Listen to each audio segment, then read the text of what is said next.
ԱՄՆ նախկին նախագահներ Բիլ Քլինթոնը, Բարակ Օբաման և Ջո Բայդենը վերջին 2 շաբաթների ընթացքում քննադատել են պետության ներկայիս ղեկավարին, չնայած իրենց հաջորդած նախագահներին հրապարակավ քննադատելուց զերծ մնալու ավանդույթին, այս մասին գրում է Washington Post թերթը։ Մասնավորապես, Բարակ Օբաման կոչ է արել դիմադրել Թրամփի կողմից համալսարանների և այլ կրթական հաստատությունների նկատմամբ իրականացվող հետապնդումներին։ Ջո Բայդենը զգուշացրել է, որ գործող նախագահը ոչնչացնում է սոցիալական ապահովության սուրբ պարտականությունները։ Բիլ Քլինթոնը քննադատել է Թրամփին գերիշխելու ցանկության և դժգոհությունների վրա կենտրոնանալու համար։ 2 շաբաթից մի փոքր ավել, անսովոր ժամանակահատվածում 3 նախկին նախագահներ հրապարակային ելույթներ են ունեցել, մտահոգություններ հայտնելով Սպիտակ տան ներկայիս ղեկավարի վերաբերյալ, չնայած այն ավանդույթին, որ նախկին նախագահները սովորաբար խուսափում են իրենց իրավահաջորդին հրապարակավ քննադատելուց, ասվում է հոդվածում։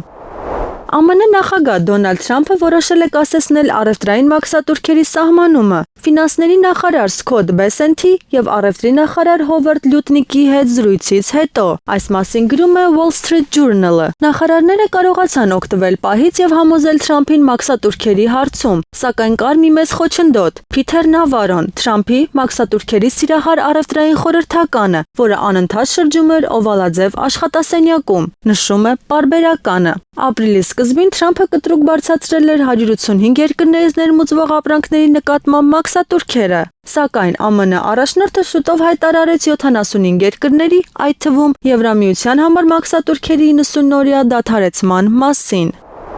Ռուսաստանի պաշտպանության նախարարությունը հայտնել է, որ հրադադարի հայտարարումից հետո Ուկրաինայի զինված ուժերը 444 անգամ կրակ են բացել ռուսական բանակի դիրքերի ուղղությամբ և 900 անգամ հարված են հասցրել անօդաչու թռչող սարքերի միջոցով։ Կան զոհեր և վիրավորներ խաղաղ բնակիչների շրջանում, ինչպես նաև վնասվել են քաղաքացիական օբյեկտներ։ Ռուսաստանի պաշտպանության նախարարությունը հավելել է, որ ՌԴԶՈՒ-ի բոլոր խմբավորումները, որոնք գտնվում են Հոբ գոտում, ապրիլի 19-ի ժամը 18:00-ից խստորեն պահպանել են հրադադարի ռեժիմը և մնացել իրենց դիրքերում։ Ռուսաստանի նախագահ Վլադիմիր Պուտինը հայտարարել էր հրադադարի մասին ապրիլի 19-ին, ժամը 18:00-ից, իսկ Ուկրաինայի նախագահ Վոլոդիմիր Զելենսկին հայտարարել էր, որ ուկրաինական բանակը կգործի հայելային ձևով։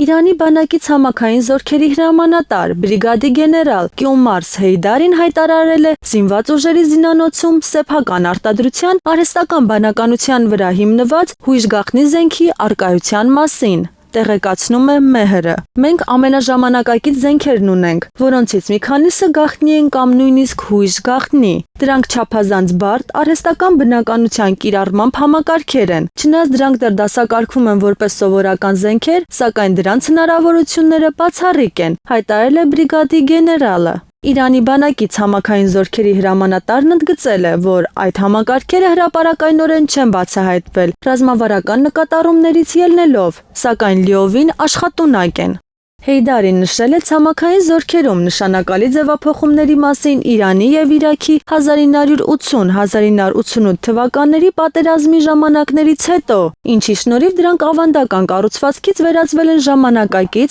դինամիկ և բարձր շարժունակ զինված ուժերի։ Այսօր մեր ցամաքային ուժերը կարող են արագ տեղաշարժվել, ունեն բարձր մանևրելու կարողություն, հարձակողական լիարժեք ներուժ և ունակ են արագ միջամտության, եզրափակել է նա։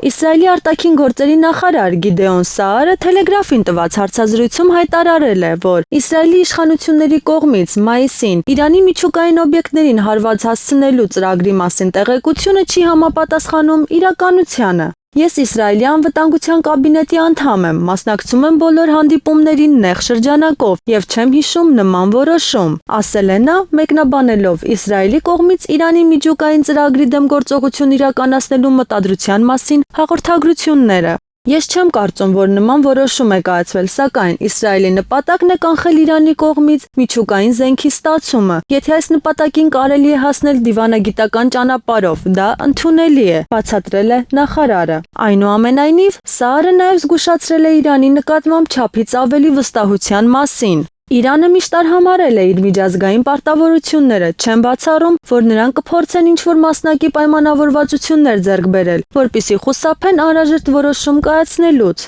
Մենք ուղղակի բանակցությունների մեջ ենք ամերիկացիների հետ։ Մենք բանակցում ենք նաև մեր եվրոպացի ընկերների հետ։ Կարծում եմ, բոլորս էլ նույն նպատակն ունենք։ Իրանը հարաբերականորեն թույլ դիրքերում է եւ դա պետք է օգտագործել նպատակին հասնելու համար եւ ոչ թե թույլ տալ Իրանին փախչել հանուն հարմարության, ժամանակ վատնել, մինչեւ հանգամանքները փոխվեն, եզրափակել է նա։